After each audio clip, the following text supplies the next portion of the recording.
Well, it is the start of a new week, and with it, I'm happy to say, a brand new festival focus, the show in which myself and David Mullins pick the facts out of the weekend performances, the key displays, the headline acts from the weekend that's just been. Kicking off, David Mullins, welcome back, with a mare who I know caught your eye at Navan in the Grade 2 4-Trier chase. That was a very classy performer, Riviere D'etel, who, although she didn't win, second to a good yardstick and doing all her best work at the finish. I believe you saw plenty to like in that performance from the grey Riviere D'etel.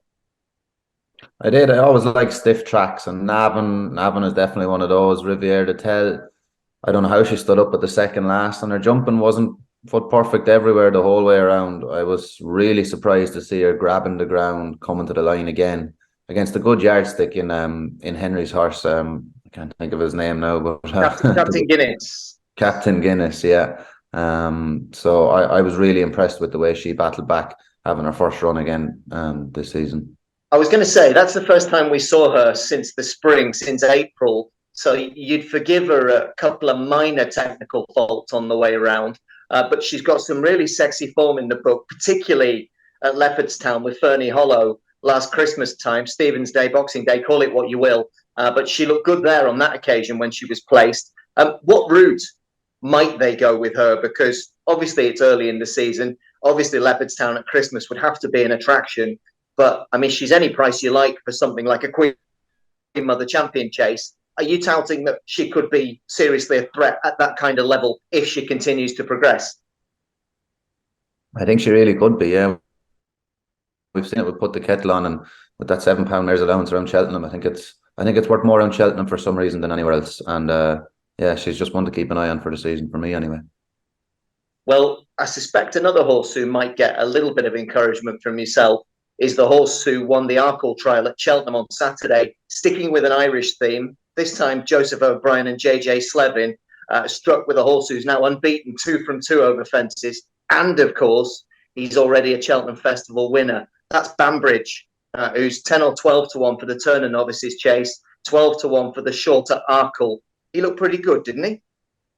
Yeah, I was very taken with him. Joseph's horses seem to be flying.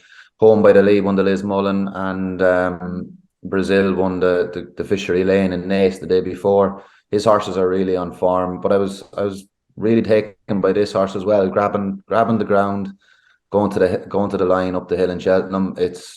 You have to note it when they do it, when they hit the line like that. And his jumping, I thought, was impeccable. He's such a clever horse. I think he could be an Arkle horse. I was going to say, is he speed or is he stamina? But you've answered that and nailed it. 12 to 1 for the Arkle. Long way to go, of course.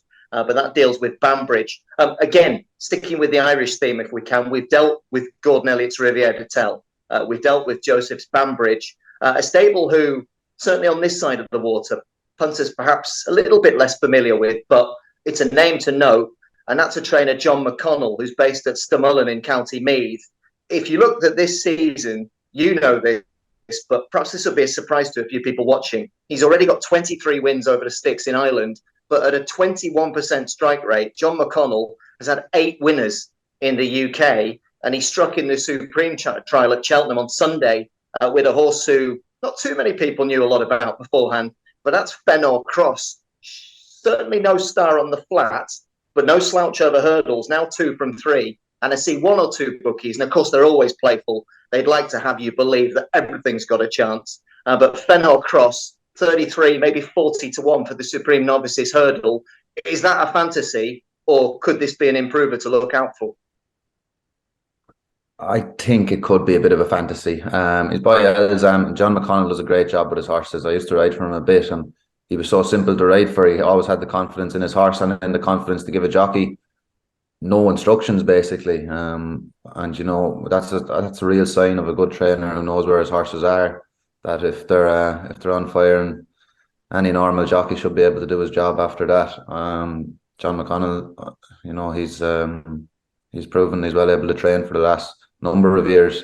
I presume now he's just getting the firepower to show it. And there's shades of a little bit of a, if you will, a Gordon Elliott in the way that he's well able to bring them across the water and ready them and bring home the sterling across the Irish Sea on the boat back to Dublin port, because he doesn't bring heaps of horses over, but very often they deliver. That in itself, 8 wins in the UK in the current season, is no mean feat, I would suggest. It's great to see. It's trainers taking the most of every opportunity they can, and not being, not to say not being lazy, but going across and maybe putting in the longer miles to find winners. He's doing it. He's doing it the last number of years as well. So it works for him, and his horses seem to be the better for it. Well, as the brother to a licensed trainer in Britain, I'll say, if it isn't already hard enough trying to win, it makes it doubly difficult when the Irish are coming across and mopping up prizes as well. We jest, but I will finish on a British theme, and a trainer who often saves his best staying novice for the Challow at Newbury at Christmas is Paul Nicholls, who's been on an amazing run, David. You have to say that his horses have been absolutely flying. Friday, Cheltenham, Hermes Allen. He cost 350 grand. Supposedly, before he won last month at Stratford, he'd shown nothing. Oh boy, is he showing plenty now. Very impressive to see off horses that you'll know a bit more about than many. Music Drive and particularly Hugh Briscoe. But Hermes Allen took care of them readily. He looks quite smart. Yeah, Harry Cobden wound him up a long way out, and he looked to be doing it every question Harry asked of him. He kept pulling out more and kept doing it as easy as he should have been doing it. I actually seen him last year at one of the sales in Cheltenham, and I really like the horse. He's not a typical big chaser or anything, but he just really took my eye that day at the sales. Aidan Murphy bought him for Paul Nicholls. Listen, he was very good the other day. He's going to come up against a lot more stiffer opposition than that, I presume, in the Challow and possibly Cheltenham. But I really like the horse. I have since the first day I seen him in Cheltenham last year. I think he could be a force to be reckoned with.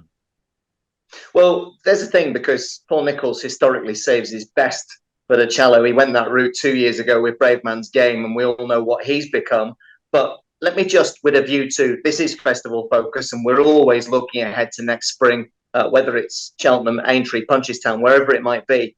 This Hermes Allen, based upon, and I know it's early days, you have to qualify it and say, of course, work in progress, but based upon what you saw on Friday, does he have the quality and the caliber potentially to mix it with a Facile Vega, with a American Mike, if things do continue to develop as they have done so far? Because things are going to get tougher for this lad.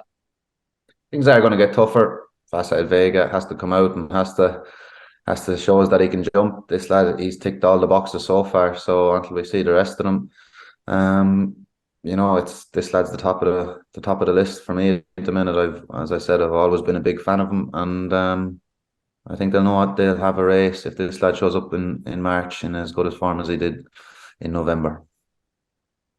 Well, bring it on, folks. That's been Festival Focus. We've covered off Riviere D'etel, Banbridge.